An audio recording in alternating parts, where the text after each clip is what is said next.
Hello again. I've had quite a few questions about the property market. Are prices falling?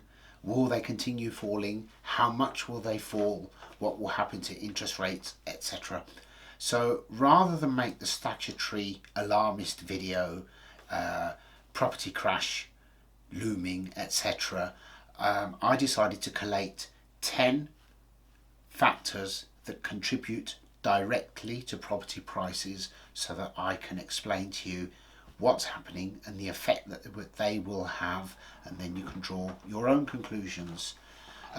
Firstly, energy. As we all know, energy has increased exponentially this year, and even after the new cap of £2,500 from next month, homeowners throughout the UK will be paying from the 1st of October nearly double than what they were at the start of the year, which will affect their household income and their ability to borrow and pay mortgages. In fact, the average household is more than £400 a month worse off over the last year through energy, fuel and shopping, as we know. Number two, inflation. The official rate on the Bank of England website is 9.9%, but you need to bear in mind that the Bank of England only uses certain indices to calculate its figures. It doesn't use everything, and for good reason. But most of us at the thick end of things know that when we're out shopping, many items have increased by far more than that. But once again, on the Bank of England website, they forecast inflation to rise to 13% next year, then beginning to fall. It will take time to fall, and it always does historically. Once inflation rears its head, it's really reluctant to go. It's not something that will go by next year or the year after, or maybe even the year after that. Number three, unemployment. In March 2020, there were 782,000 people on universal credit with no work requirements. That figure by August 22 was 1,722,000. Now, although we have been hearing about historically low unemployment figures, successive governments have always used the unemployment figures as some sort of trophy, but they pull all sorts of stunts to hide the true figures. So when you look at the people behind the figures, you can see that things are not actually as they seem. There are far more people who are not working, not in work for one reason or another. That number has increased significantly, as has the number of people claiming universal credit, which has risen from 3 million to 5.7 million. Not to mention the fact that vacancies have fallen by 3% for the first time. So at best, the employment market is weak and looking weaker over the next months and year or so. Number four, recession. The Bank of England now projects that we will enter recession in the fourth quarter of this year, and that real household post-tax income is projected to fall sharply in 22 and 23, while consumption growth turns negative. As we all know from past recessions, as we enter recessions, our income drops, business is on the decline, and everybody suffers and everybody feels the pinch. That will also affect people's ability to borrow and pay mortgages. Number five, rental prices. Officially, the official figure is that they've risen 12%. I know that in some places they have risen significantly more. That's a factor that will contribute directly to the ability of first-time buyers who, if they're not living at home, will more than likely be in rented accommodation. They will find it harder than ever to save up a deposit to buy their first home. And first-time buyers are the start of the property food chain, because without the first-time buyers, people can't move onwards and upwards, and the whole thing grinds to a halt. Number six, interest rates.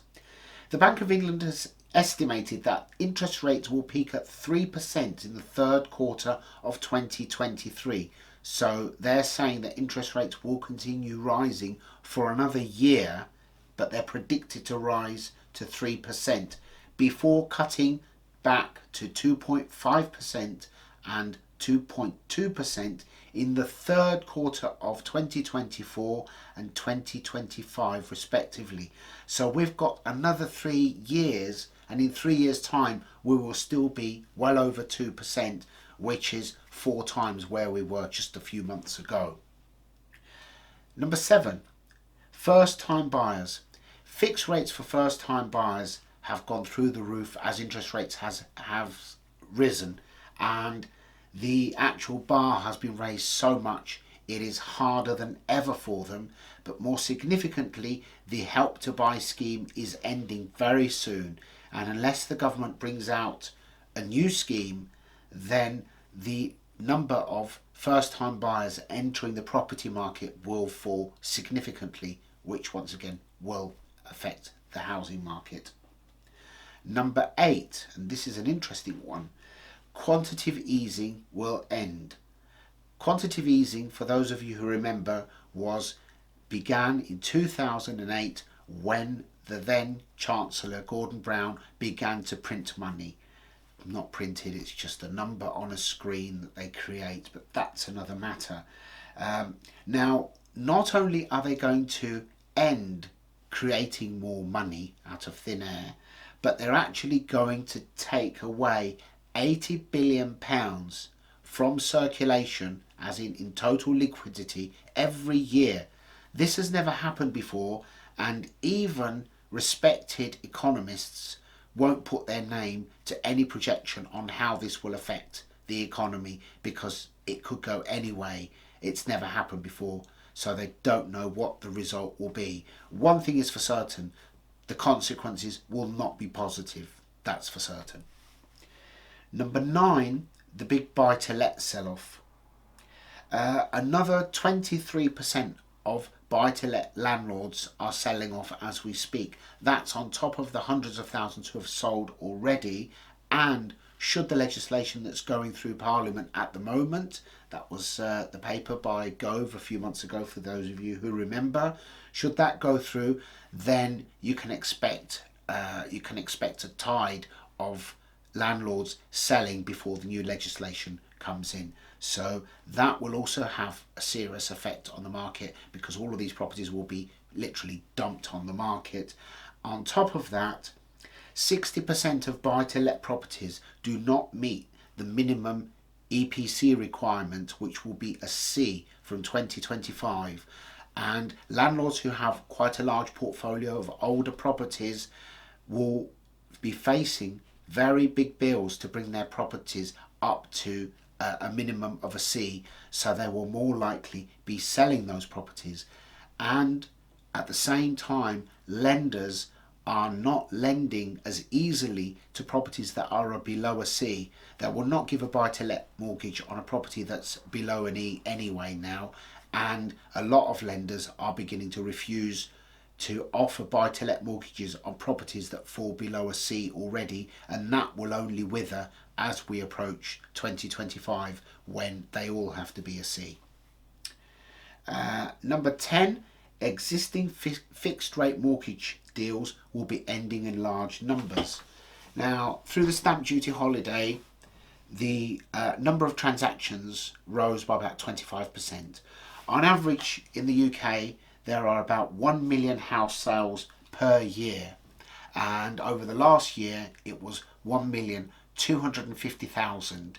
And of the earlier ones that began after lockdown, when the stamp duty holiday was introduced, their fixed deals are beginning to end on a daily basis. In fact, there are 500,000 fixed rate deals due to end in the southeast alone, 1.8 nationally, and many of those borrowers will find that when their deals end, their payment will more than double.